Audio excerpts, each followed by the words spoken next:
رب العالمين والصلاة والسلام على رسوله النبي نبينا وقدوتنا محمد وعلى آله وصحبه أجمعين أما بعد. وعن سيد مولى رسول الله صلى الله عليه وسلم قال: من قال استغفر الله الذي لا إله إلا هو الحي القيوم وأتوب إليه غفرت ذنوبه وإن كان قد فر من الزهر. رواه أبو داود والترمذي. بعض السامعين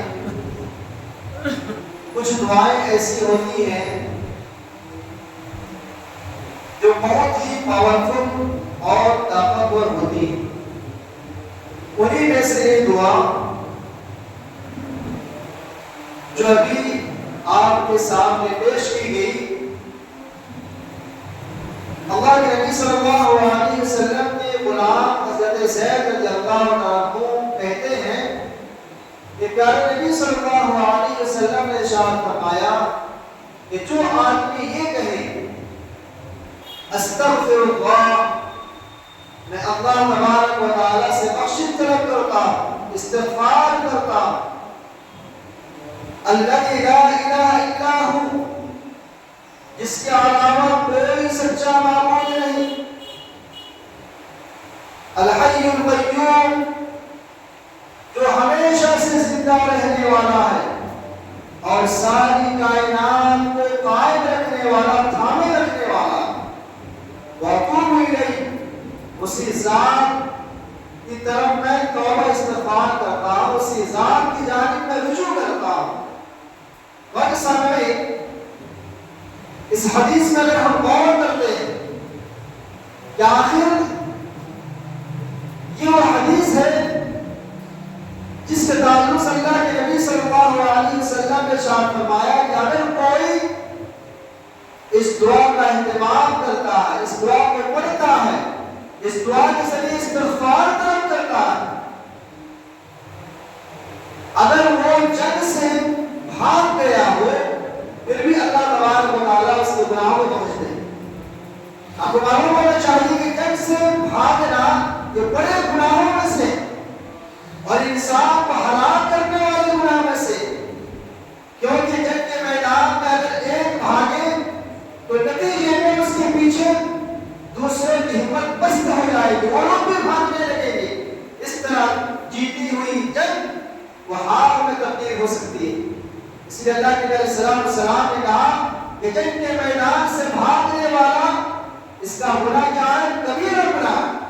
اور اس حدیث مبارک میں بتایا گیا اگر کوئی بندہ یہ کہہ لیتا ہے استغفر اللہ الذی لا الہ الا هو الحی القیوم واتوب الیہ، اس دعا کی برکت سے اللہ تبارک و تعالی اس کے جنگ کے بھاگنے کو، اس کے کبیرہ گناہ کو بھی بخش دیتے ہیں.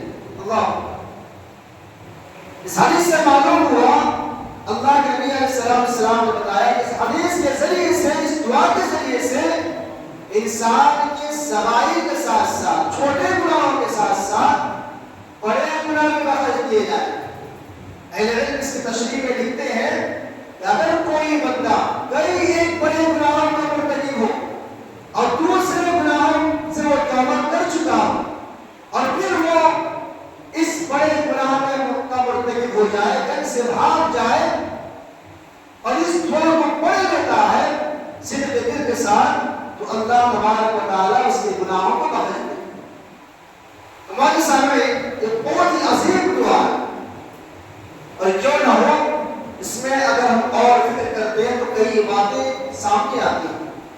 پہلی بات یہ ہے کہ بندے مومن اس دعا کے شروعات میں استغفار طلب کرتا ہے، بخشش طلب کرتا ہے. اور آپ کو جان کر حیران ہوگی استغفار سارے مسائل کا حل ہے. انسان کا اللہ تبارک و تعالیٰ کے سامنے بخشش طلب کرنا، مغفرت طلب کرنا، گناہوں کی بخشش چاہنا، یہ ادا اللہ تبارک و تعالیٰ کو بڑی پسند. تو اس میں یہ ہے سر فہرست بندہ مومن، ایک گنہگار بندہ اللہ تبارک و تعالیٰ کے سامنے استغفار کرتا ہے. اور دوسری چیز اس اس حدیث میں بتائی گئی بندہ مومن اس ذات سے استغفار طلب کرتا ہے جو سچا معبود ہے، گویا وہ اقرار کرتا ہے کہ پروردگارا تو ہی میرا معبود حقیقی ہے، کسی اور کے پاس میں ہاتھ نہیں پھیلاتا، کسی اور کے پاس میں قرآن کی بخشش طلب نہیں کرتا ہوں، پروردگارا تو ہی سچا معبود ہے اور میں تجھ ہی سے مدد طلب کر رہا ہوں، تجھ ہی سے اپنے گناہوں کی بخشش طلب کر رہا ہوں۔ گویا اس میں توحید کا بہت بڑا درس ہے۔ اور تیسری چیز بتائی گئی اللہ تبارک و تعالیٰ کے ناموں کا وسیلہ کیا جا رہا ہے۔ اللہ تبارک و تعالیٰ کی ذات وہ ذات ہے جو ہمیشہ رہنے والی ہے، معلوم ہوا جو غائب ہونے والی، اور جن کو موت آتی ہے وہ اس لائق نہیں ہے کہ وہ ہماری مدد کر سکے، جنہیں موت آتی ہے وہ اس لائق نہیں ہے کہ ہمیں بخشوا سکے، ہماری بخشش کر سکے۔ اور اسی طرح پانچویں بات بتائی گئی القیوم، اللہ تبارک و تعالیٰ ساری کائنات کو تھامے رکھنے والا، وہ یہ بندہ مومن کہہ رہا ہے پروردگارا تو ہی میرا پالنہار، تو ہی میری بگڑی بنانے والا، لہٰذا میں تیرے سامنے آ کر میں جو اپنے گناہوں کی بخشش طلب کر رہا ہوں۔ پھر اس کے بعد چھٹی بات بتائی گئی کہ بندہ مومن ان ساری اوصاف کو سامنے رکھتے ہوئے اللہ تبارک و تعالیٰ کی طرف رجوع کرتا ہے، اللہ تبارک و تعالیٰ کے پاس عاجزی کرتا ہے اور اپنے گناہوں پر شرمسار ہوتا ہے۔ اس لیے اللہ کے نبی علیہ السلام نے کہا کہ بندہ مومن جب اس دعا کو پڑھ لیتا ہے اللہ تبارک و تعالیٰ اس دعا کی برکت سے اس کے چھوٹے گناہ اور بڑے گناہوں کو بھی بخش دیتے ہیں۔ اس لیے ضرورت اس بات کی ہے کہ ہم ایسی دعاؤں کے ذریعے سے اپنی بخشش طلب کریں اور ایسی دعاؤں کی برکت سے اپنے گناہوں کو یہ معافی کے لیے اللہ تبارک و تعالیٰ کی جانب رجوع کریں۔ یقیناً اس کا فائدہ ہم جو اپنی دنیا میں بھی پائیں گے، دیکھیں گے، اور کل آخرت میں بھی ہم جو ہے اس کے فائدے سے لیس ہوں گے۔ اللہ تبارک و تعالیٰ ہم سبوں کو اس کے توفیق سے نوازے اور ایسے دعاؤں کا اہتمام کرنے کی توفیق عنایت فرمائے۔ آمین۔ وآخر دعوانا الحمد للہ رب العالمین۔